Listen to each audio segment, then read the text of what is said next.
How you doing, Chester College Humanities 4 Film Studies? How goes it out there in the real world? It's finally we're getting some fall-like weather, so it's quite nice here in the North Country. Um, Hope things are going well. Your next papers, I think, are were due yesterday. Hopefully, you got them in the. I can't remember what it was. Method acting, James Dean or Marlon Brando, your choice. Um, I hope you heard my what I was saying on Monday about please have 3 pages. Please watch the movies. I could tell if you don't, you're just doing research. I want you to watch the movies. You have a whole week to do it, and then put your words and thoughts and analysis on it with some added research. That's great. Or stuff from the textbook, even better. Hope you're keeping up on the text. We should be around chapter 4 right now, if I believe that's proper. Anyway, read it. Thank you. Keep up on your journals, your weekly journals, because it's worth 10 points, and you might find them very needed towards the end of the 17 weeks. Right now, we're in the just we started foreign films this week. I talked about Fellini and Akira Kurosawa. Touched on as many people as I can in just a week of foreign films. Uh, Today, I'm going to focus on two or three filmmakers. One of them is Ingmar Bergman from Sweden. He is master cinema of the highest order. Maybe you've heard of his films. Seventh Seal is probably his most famous, not my favorite. Persona is a masterpiece, and that is my favorite. These aren't easy films to watch. They're very intellectual, they're very smart, very visual, very rather dark and depressing, but that's kind of the stuff I like. It is Sweden, after all, where it is dark a large part of the year. So there's a lot of depression over there. And Bergman filmed these movies. He made about 43 movies in his lifetime. That's a lot of movies, folks. He worked every summer, and summers over in Sweden are very short. I mean, when it hits 68 degrees, they put the bathing suits on. That's a summer day for them. And he filmed a lot of his films on an island called Faro, and he lived on that island for 30, 40 years. Built a house there, built a studio there. Is out in the Baltic Ocean, off the coast of Sweden. Um, an unforgiving coastline of rocky beaches, didn't have any sand there, but they loved it just the same. The water always draws people, no matter the weather, if it's warm or sunny or a rainy day. It's nice to be next to the ocean. It gives off a great, powerful, inspiring vibe. And Bergman lived there and loved it for many years. And his films showed his love for being in that environment. It's a rough environment, rougher than we know up here in Northern California, but one that he sought out. He wanted to have solitude, and he did. Um, Except for every summer, they got together to film a movie on his island. They stayed in his houses, and then the rest of the year he was working in Stockholm because he was the artistic director of the theater there, and he directed 2 or 3 plays a year, directed a movie a year. He was a very, very inspired, busy man of the highest order.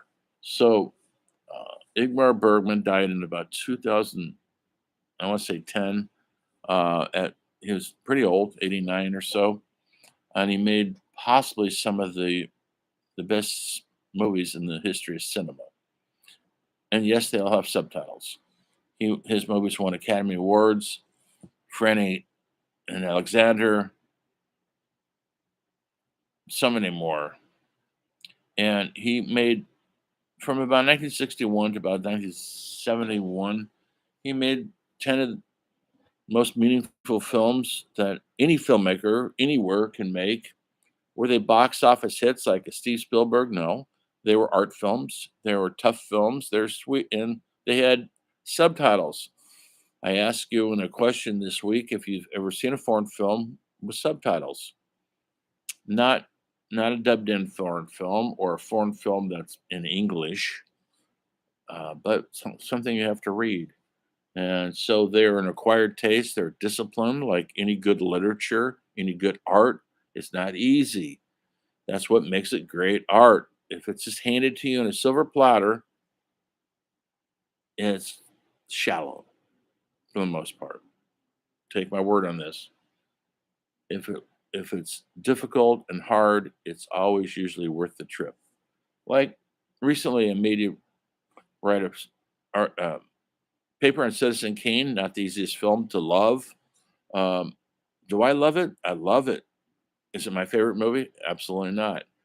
But I love the endeavor. I love the writing, the acting, the directing, and I love the cinematic revolution that it caused. And sometimes those are the most difficult films to watch, to sit through. In our short attention span world, we're all watching 3-minute TikTok videos. These movies require discipline. Bergman requires a discipline. His movie Persona, which I'll show you, I'll put up a clip or so from it. Um, you'll you'll see the announcements on the videos. Persona is about a very difficult topic about an actress who stops speaking, and she has to go to a psychiatric ward, and then they ask her to go on this island where she could get rest and recuperation, and only person there is a nurse who's taking care of her. Well, during their journey there, she never speaks a word.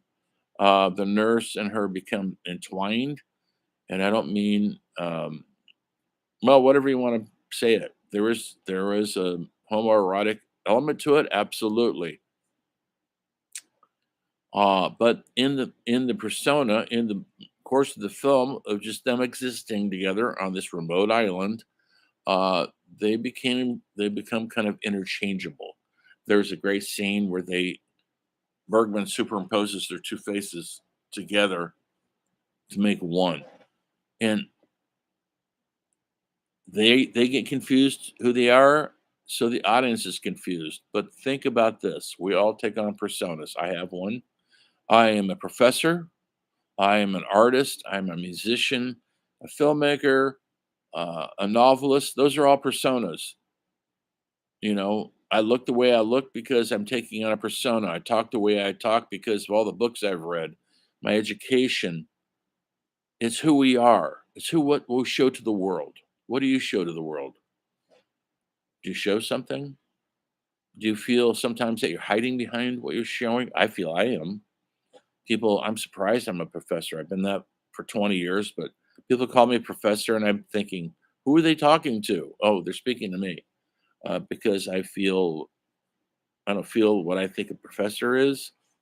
I called my teachers professor too. They seem to have earned it, but I guess I have too. So we all take on personas, and some of them we don't feel so comfortable with. Some of them are bestowed on us, or we take them and we run with it ourselves. So that movie covers all that ground, and it gets confusing. Who is she? What is she? What are we? Who are we? There's even a scene in it where the actress's ex husband shows up and he confuses the two, and he starts talking to the other woman, the nurse, like it's his wife. They start making love, but then you realize it's probably a dream. It's not really happening. That's the brilliance of that film. There's no easy ending. Bergman never gave you an easy out. You're not going to be satisfied with some aha moment at the end where everything's explained to you. He leaves that up to you because life doesn't have those kind of answers. We wish it did. Hollywood gives us those answers, but that's Hollywood.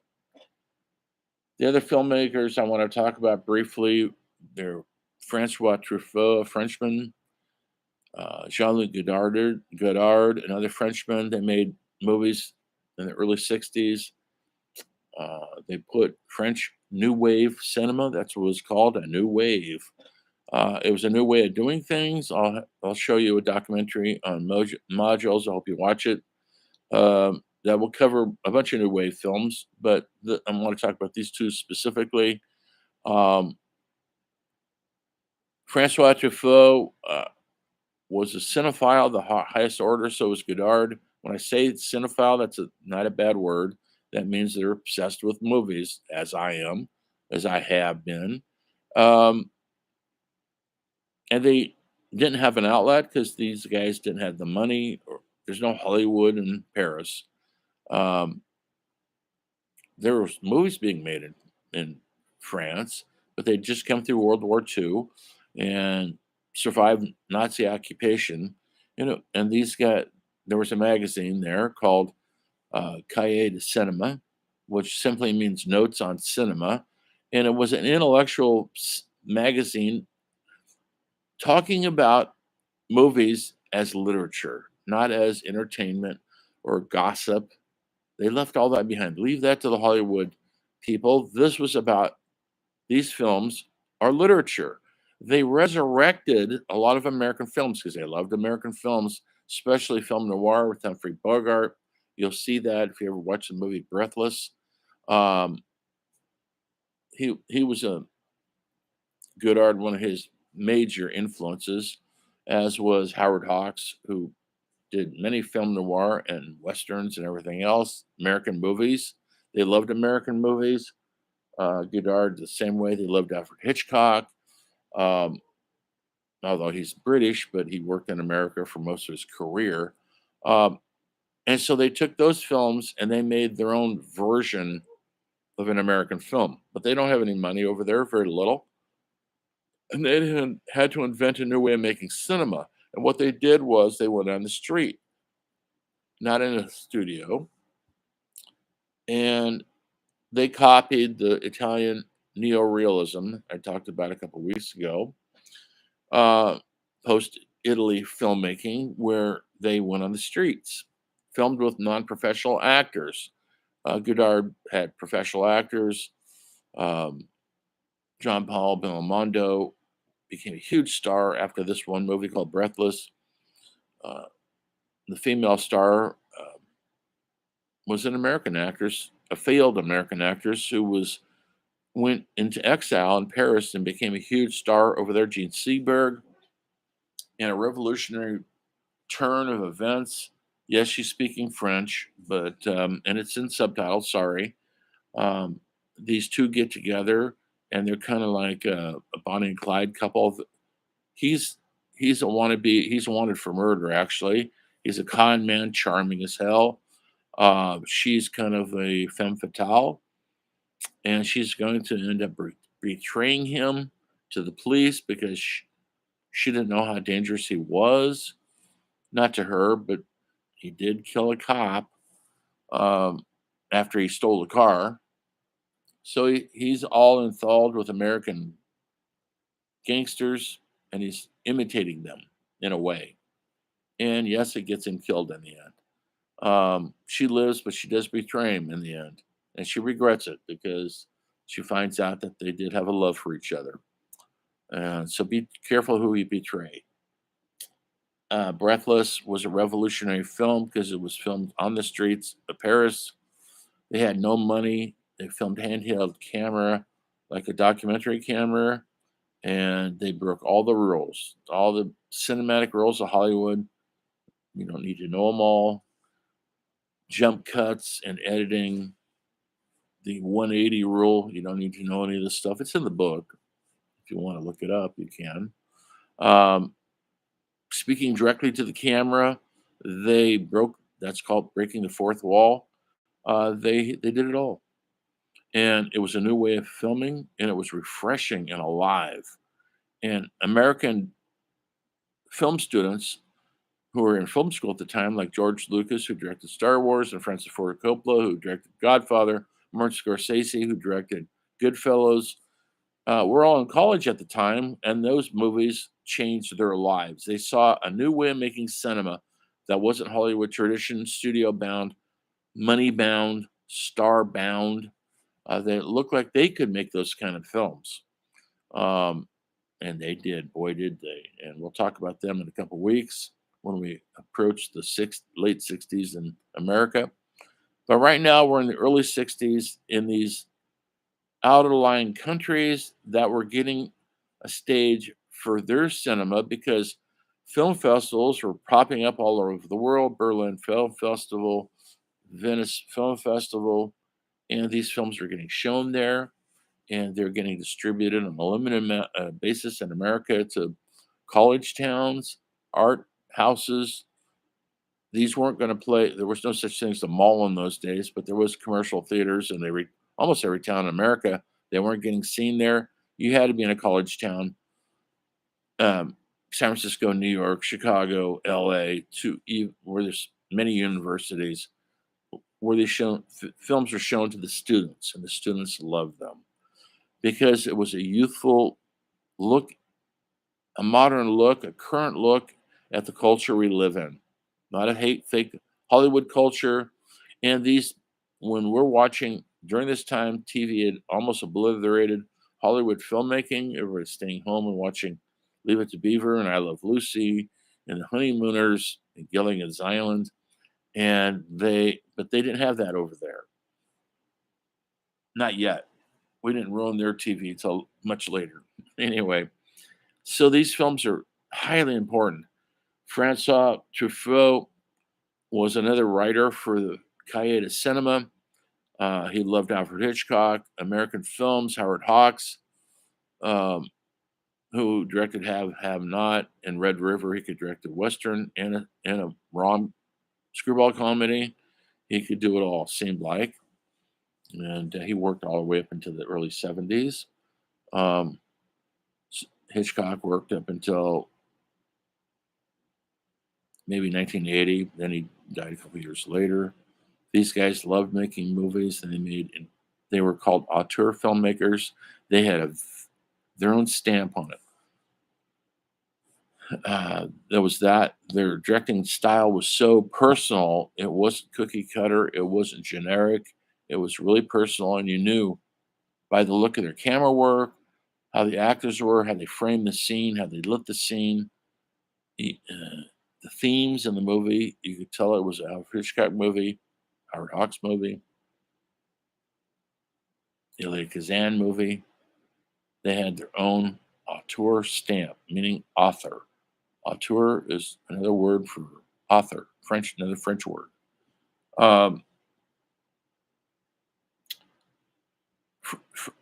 Truffaut made this movie called The 400 Blows, which is about a 12-year-old boy who was living with his mother and his stepfather, and she's not interested in the stepfather. She's kind of sexy and she wants to go out and be loved by all men. She leaves them at home alone, treats the boy indifferently, and he's on his own. So he becomes kind of a juvenile delinquent.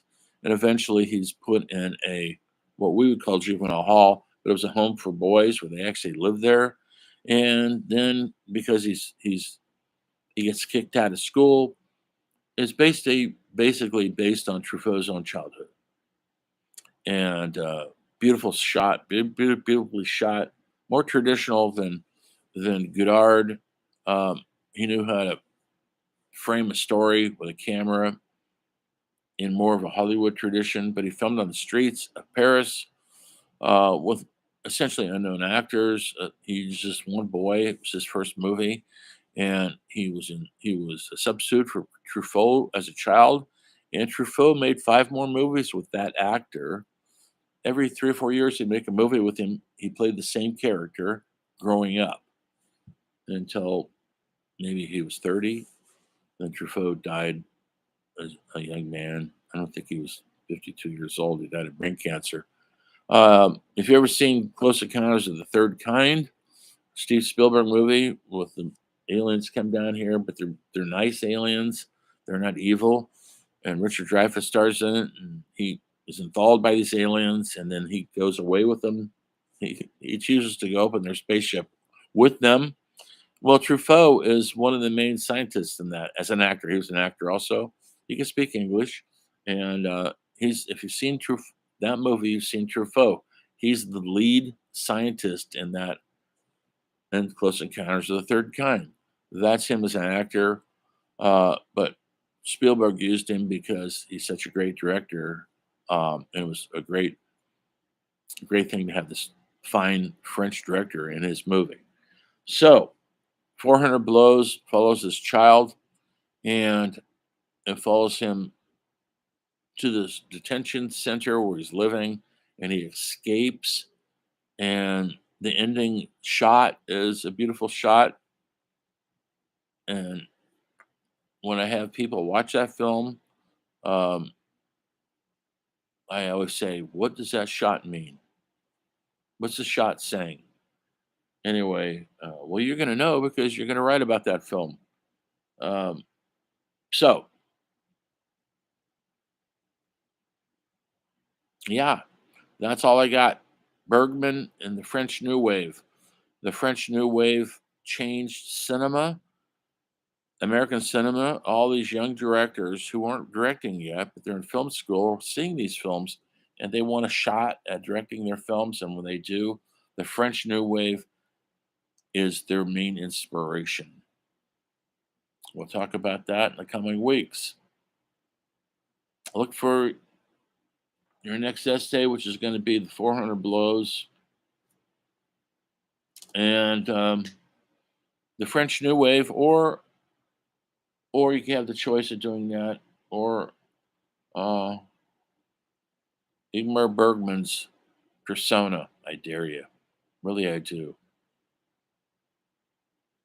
Post those later. Hopefully, you can find them out there and not pay too much money. Some of you know how to stream this stuff free. I'm not supposed to recommend that stuff because it's supposedly, I don't know if it's legal to have the free movies. So I could recommend you see them on YouTube, but yeah, you have to pay a fee. Anyway, good luck out there. Good luck in your next essay. In about 2 weeks, we're going to do a quiz. So you won't have to write an essay. You'll be relieved. But do you like quizzes? Anyway, I'll see you down the road where the story of film continues.